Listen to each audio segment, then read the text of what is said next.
सरकारने मराठा समाजाला दिलेल्या आरक्षणाचा जी.आर. मागे घ्यावा या मागणीसाठी नागपूर ओबीसी समाजाच्या विविध संघटनांच्या वतीने राज्य सरकार विरोधात निषेध आंदोलन करण्यात आले। सरकारने काढलेला जी.आर. ओबीसी विरोधात असल्याचा आरोप आंदोलकांनी केलाय, तर राष्ट्रीय ओबीसी महासंघाकडून शासनाने काढलेला जी.आर. ओबीसी विरोधी नसल्याची भूमिका स्पष्ट केली, तरी देखील ओबीसी समाजाच्या वतीने आंदोलन केले जात आहे। हे विशेष काय सांगायला तुमच्या मोर्चाचं काय स्वरूप आहे आणि काय नेमकी मागणी आहे तुमची? आज हा नागपूर गांधी चौकामध्ये एक निषेध आंदोलन आम्ही करत आहोत। 2 तारखेला जो जी.आर. निघाला, शासनाने जो शासन निर्णय काढला मराठ्यांचं ओबीसीकरण करण्यासाठी, मराठ्यांचे कुणबीकरण करण्यासाठी, त्याच्या विरोधात त्याचा निषेध करण्यासाठी आम्ही हा आज आंदोलन ठेवण्यात आलेलं आहे। आपण एकंदरीत बघितलं असेल तर राष्ट्रीय ओबीसी महासंघ कर्मचारीचा या जी.आरच्या समर्थनात आहे आणि दुसरीकडे आपण आंदोलन करतात, कसं बघताय? तो त्यांचा वेगळा विषय आहे।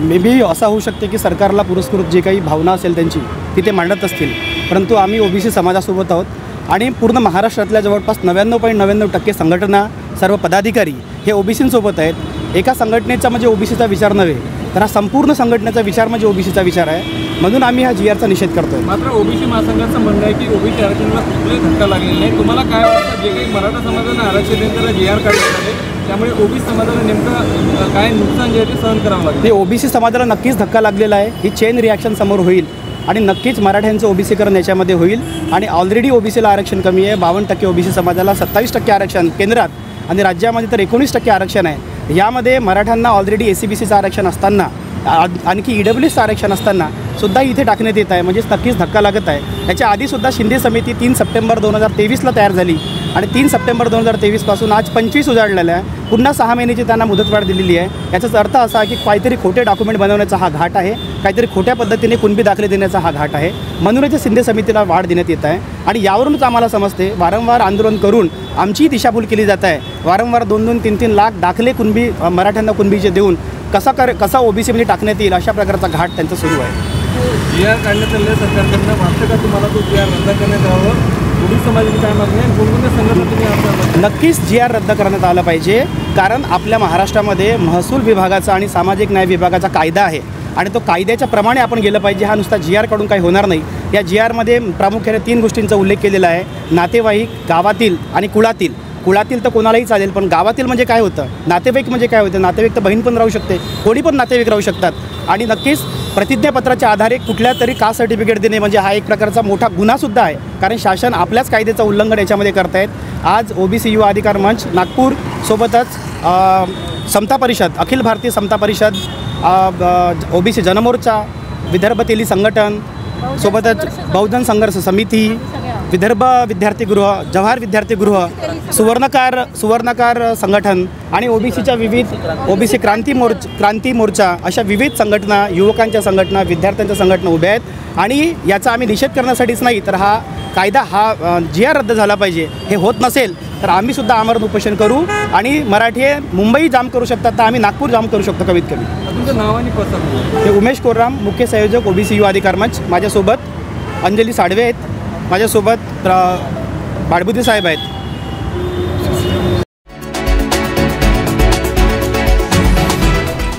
राज्यातील गणेश उत्सवाला यावर्षी राज्य महोत्सवाचा दर्जा मिळाल्याने गणेश भक्ताच्या आनंदाला पारावर उरला नाही। घराघरात आणि सार्वजनिक मंडळात विविध सजावटीद्वारे बाप्पांचे स्वागत करण्यात येत आहे। गोंदिया शहरातील सिव्हिल लाईन परिसरातील जरोदे कुटुंबियांनी घरगुती गणेशोत्सवाच्या माध्यमातून पंढरपूरच्या आषाढी वारीचा देखावा साकारून सर्वांचे लक्ष वेधून घेतले। भक्तिरसात रंगलेला हा देखावा गणेश भक्तांसाठी प्रेरणादायी ठरत आहे, तर गणेश भक्ती आणि वारकरी परंपरेचे दर्शन घडवणारा हा देखावा आहे। महाराष्ट्राचे आराध्य दैवत विठ्ठल पांडुरंग यांना दरवर्षी एकादशीला पंढरपूरची वारी लाखो भाविक जात असतात। त्यानिमित्त मी तेच तिथे जाताना जे लोकांना कशा प्रकारे जातात, पायदळ वारी करतात, त्याचेच देखावे ह्या माध्यमातून इथे मी दाखवण्यात आलेला आहे। काय काय थीम ठेवली आहे सोबतच त्या ठिकाणी? सोबत गोंदिया ते पंढरपूरचे अंतर ठेवलेले आहे मी। किती 950 किलोमीटर इथून गोंदिया ते पंढरपूर अंतर आहे। त्यातच त्यांना टाळ मृदंग आणि हाती झेंडे आणि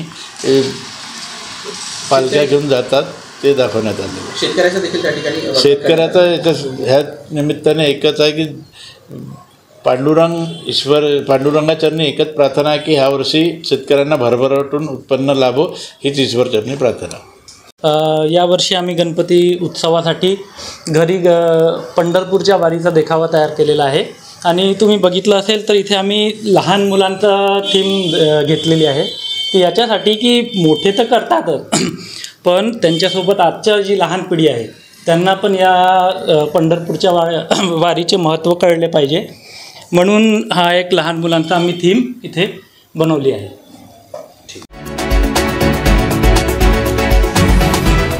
अंतरवाली सराटीमध्ये सुरू असलेल्या ओबीसी आमरण उपोषणाचा आज 4था दिवस आहे. तर मनोज जरांगे पाटील यांच्या मागण्या मंजूर करून शासनाने काढलेल्या GR विरोधात ओबीसीचे बाबासाहेब बटुळे, विठ्ठल तळेकर, बाबासाहेब दखणे आणि श्रीहरी निर्मळ हे आमरण उपोषणाला बसलेत. अद्याप शासनाने त्यांच्या आंदोलनाची दखल घेतलेली नाही. ओबीसी उपसमितीने उपोषणस्थळी भेट देऊन आम्हाला आश्वस्त करावे, सरकारने मराठा समाजाविषयी काढलेला GR रद्द करावा, मनोज जरांगे पाटील यांची SIT मार्फत सुरू असलेली चौकशीचं काय झालं याचा अहवाल शासनाने सादर करावा अशी मागणी ओबीसी उपोषणकर्त्यांनी केल्यात. जोपर्यंत मागण्या मान्य होणार नाहीत तोपर्यंत उपोषण सुरूच ठेवण्याचा निर्धार आंदोलकांनी केलाय. आज तुमच्या उपोषणाचा 4था दिवस आहे. एकीकडे ओबीसीची उपसमितीही नेमण्यात आलेली आहे, काय सांगाल? ओबीसीची उपसमिती म्हणजे वराती मागून घोडा आहे. कारण ज्या वेळेस मराठा उपसमिती स्थापन केली त्याच वेळेस ओबीसी उपसमिती स्थापन करणं गरजेचं होतं आणि दोन्ही समित्यांची एकत्र बैठक घेऊन तो GR काढणं गरजेचं होतं. पण तसं न करता ओबीसीची उपसमिती वेळ गेल्याच्या नंतर केली आणि आज आमचा उपोषणाचा 4था दिवस आहे. पण प्रशासनाला इथं येण्यासाठी जाग नाही आहे. प्रशासनाचा कुठलाही प्रतिनिधी या ठिकाणी आलेला नाही. ही सगळ्यात मोठी शोकांतिका आहे. प्रस्थापितांच्या उपोषणाला सरकार पायघड्या घालते, उपसमिती लोटांगण घालते, 11 मंत्री शेळ्या मेंढ्यासारखं तिथं बसत आहे. मग या महाराष्ट्रामध्ये या अंतरवालीमध्ये हे ओबीसींचं प्राणांतिक उपोषण चालू आहे पण सरकारला इकडे पाहायला वेळ नाही. आणि या महाराष्ट्रातील ओबीसींना सरकार काय आश्वस्त करणार आहे? फक्त मीडियावर बातम्या दिल्याच्या नंतर जरांगे तुम्हाला एक पॉईंट विचारताय, त्यांच्याकडून तुम्ही अभ्यास करून घेतल्यासारखं विचारताय आणि सरकार त्याला उत्तर देते. आमची मागणी हीच आहे. आमचं उपोषण 4था दिवस आहे. सरकारने याही उपोषणाकडे लक्ष द्यावं आणि ओबीसींना आश्वस्त करावं.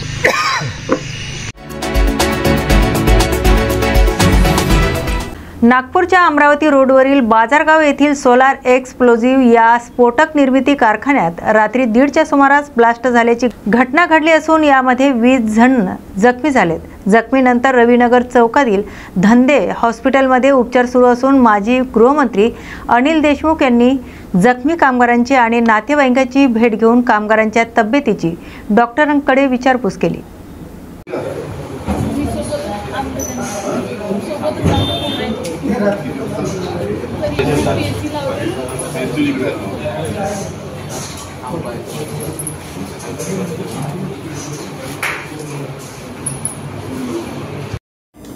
सर, धंदे हॉस्पिटलमध्ये काल सोलार कंपनीमध्ये झालेल्या ब्लास्टचे काही जखमी आणलेले आहे. एकंदरीत काय माहिती आहे, काय सांगा? सर, जवळपास रात्री 1 ते 1:30 वाजता आम्हाला फोन कॉल आला की अमरावती रोडवर एक फॅक्टरी आहे जिथे ब्लास्ट झालेला आहे.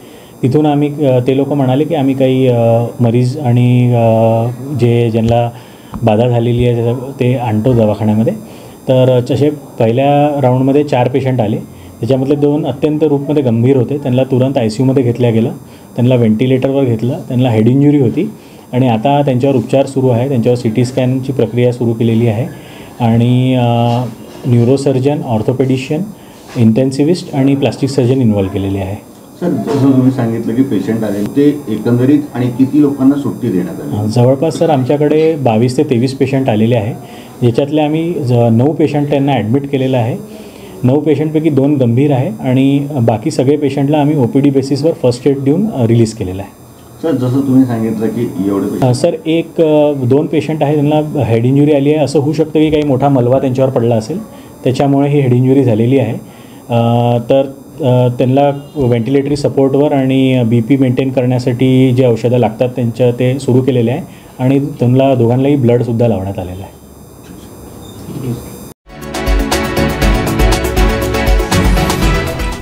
गणेशोत्सवाचे औचित्य साधून आमदार मिलिंद नार्वेकर यांनी सहपत्नी श्रीमंत दगडूशेठ हलवाई गणपतीचे दर्शन आणि आरती केली.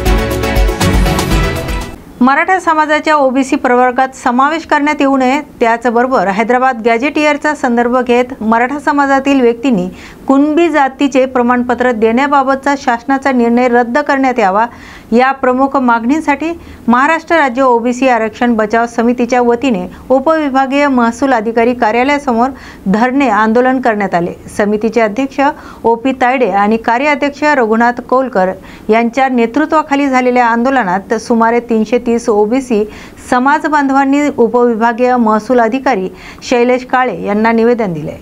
आदेश रद्द न झाल्यास संपूर्ण महाराष्ट्रातून ओबीसी बांधव राज्यव्यापी आंदोलन करतील, याची सरकारने दखल घ्यावी असं या निवेदनात सांगितलंय। मराठा समाजाला ओबीसी मधून आरक्षण देऊ नये, कारण की मुळीच मराठा आपल्या ओबीसी समाजाचं आरक्षण हे कमी प्रमाणात आहे आणि लोकसंख्या जास्त आहे। मग मराठा समाजाला जर ओबीसी मध्ये आरक्षण दिलं तर त्यामध्ये ओबीसी समाजाचं फार मोठं नुकसान होणार आहे। त्याच्या विरोधामध्ये आम्ही एक दिवसीय धरणे आंदोलन केलं आणि माननीय मुख्यमंत्र्यांना आम्ही आपल्या मार्फत एक निवेदन देत आहे ते आपण स्वीकारावं। मुंबईमध्ये जे धनंजय पाटलांनी आमरण उपोषण मांडलं होतं मराठा समाजाला ओबीसीमधून आरक्षण मिळावे यासाठी, आणि शासनाने घाईगडबडीत काल दिनांक 3 सप्टेंबर रोजी जो GR काढला आणि त्या GRमधून सरळ ओबीसीवर एक प्रकारचा अन्याय होताना दिसत आहे। आणि याआधीसुद्धा वेळोवेळी ओबीसींनी त्या गोष्टीचा निषेध करून शासनाचं हे लक्षात आणून द्यायचा प्रयत्न केला आहे की मराठा समाजाला केवळ हे आर्थिकदृष्ट्या म्हणून आरक्षण नको आहे, तर त्यांना राजकीय गोष्टीचा त्या संधी मिळावी, ओबीसींमधूनच संधी मिळावी यासाठी ते वारंवार प्रयत्न करत आहे। शासनाने त्यांना 10% एक वेगळं आरक्षण दिलं असतानासुद्धा त्यांना ओबीसीमधूनच फक्त राष्ट्रीय गोष्टीचा फायदा घेण्यासाठी ते आरक्षण हवं आहे। आणि जर का अशा प्रकारे जर त्यांना ओबीसीमधून आरक्षण देण्यात आलं तर खऱ्या अर्थानं ओबीसीमध्ये आपण पाहतो की अनेक 350च्या वर अशा जाती आहेत ज्या आज आपण पाहतो की नुसतं कागदावर आहेत, कित्येक वेळेस आपल्याला दिसत नाहीत, गोरगरीब परिस्थिती जगत आहेत। आणि खऱ्या अर्थानं मराठा बांधव हे अतिशय आर्थिकदृष्ट्या राजकीयदृष्ट्या सक्षम असतानासुद्धा त्यांना ओबीसीमधूनच आरक्षण हवं हा अट्टहास का? खऱ्या अर्थानं त्यांना शैक्षणिकदृष्ट्या फायदा हवा की राजकीयदृष्ट्या फायदा, हा त्यांचा हेतू परस्पर आपल्याला सरळ आपल्याला दिसून येतो आहे की त्यांना आर्थिकदृष्ट्या कुठल्याही प्रकारचं राजकारण, आर्थिकदृष्ट्या कुठल्याही प्रकारचं आरक्षण नको आहे, तर त्यांना निवड राजकीयदृष्ट्या आरक्षण मिळण्यासाठी हा सरळ त्यांचा हेतू आहे। व असं झाल्यास खऱ्या अर्थाने ओबीसी बांधवांवर एक प्रकारचा अन्याय होईल आणि हा असा अन्याय होऊ नये यासाठी शासनाने दखल घ्यावी, यासाठी सर्व आम्ही ओबीसी बांधव इथे जमलो आहे आणि या गोष्टीचा निषेध करतो आहे आणि शासनाने त्या बाबतीत लवकरात लवकर निर्णय घेऊन तो त्यांचा GR रद्द करण्यात यावा व ओबीसी बांधवांवर कुठल्याही प्रकारचा अन्याय होता कामा नये याची दखल घ्यावी। जय ओबीसी, एकच पर्व ओबीसी सर्व।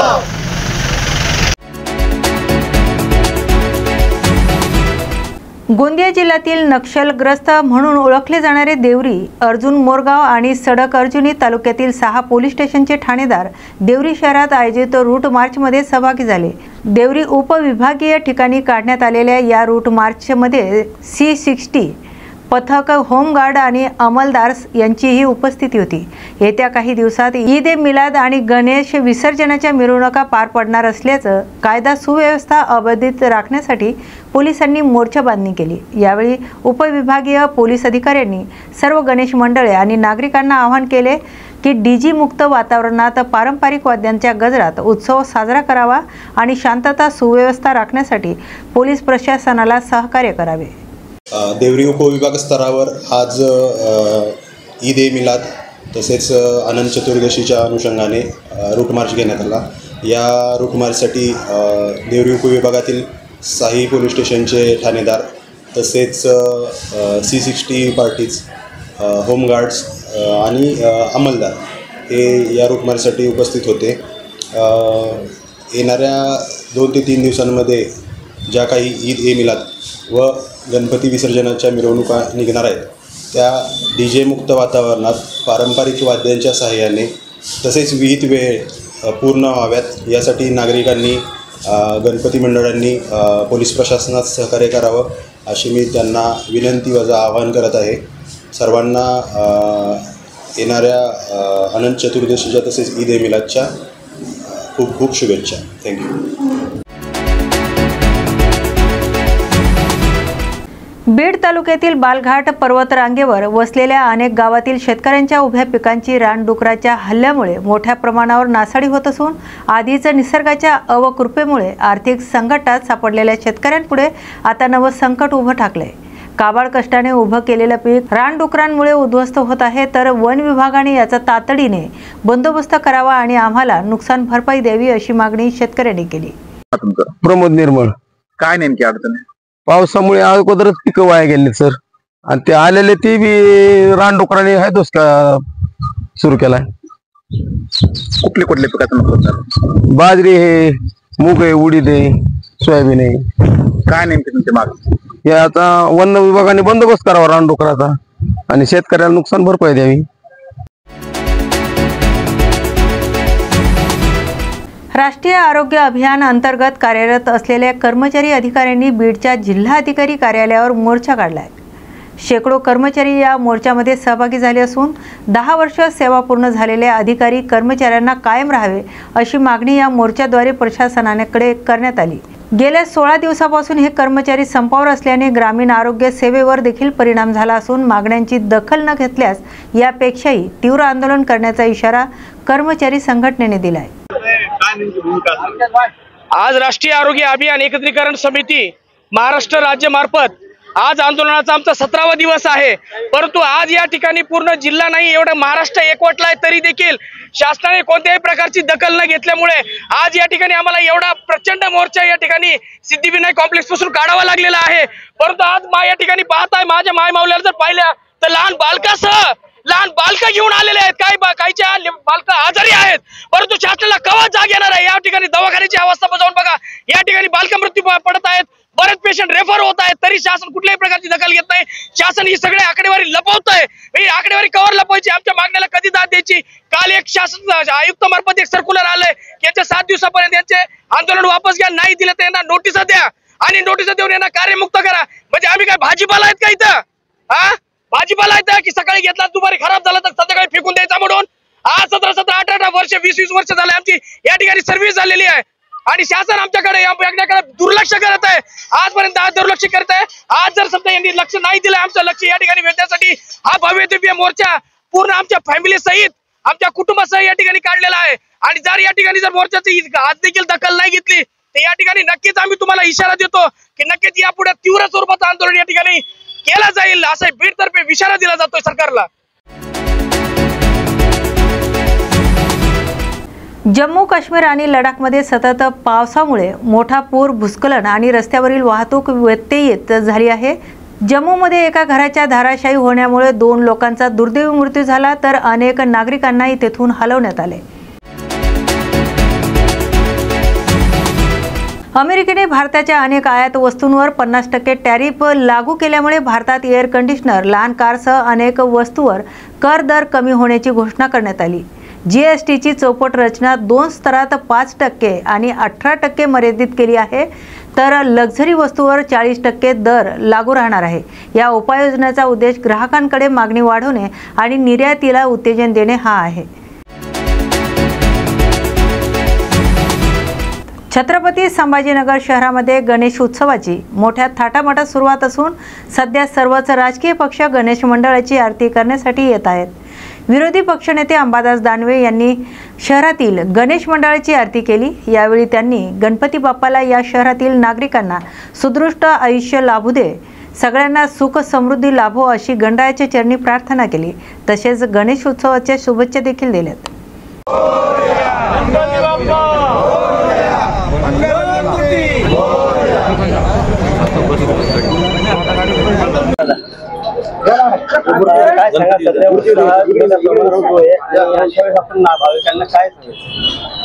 खरं तर गणेशोत्सवाच्या सगळ्यांना मनपूर्वक शुभेच्छा आणि शुभेच्छा देत असताना गणरायाच्या चरणी प्रार्थना करेन की या संभाजीनगर वासियांना येणारं सगळं भविष्य आयुष्य सुखाचं, समृद्धीचं, या शहरात एक चांगल्या परिवर्तनाचं ठरो येवो अशा प्रकारची गणरायाच्या चरणी प्रार्थना करेल आणि समस्त संभाजीनगर वासियांना मनपूर्वक शुभेच्छा देतो।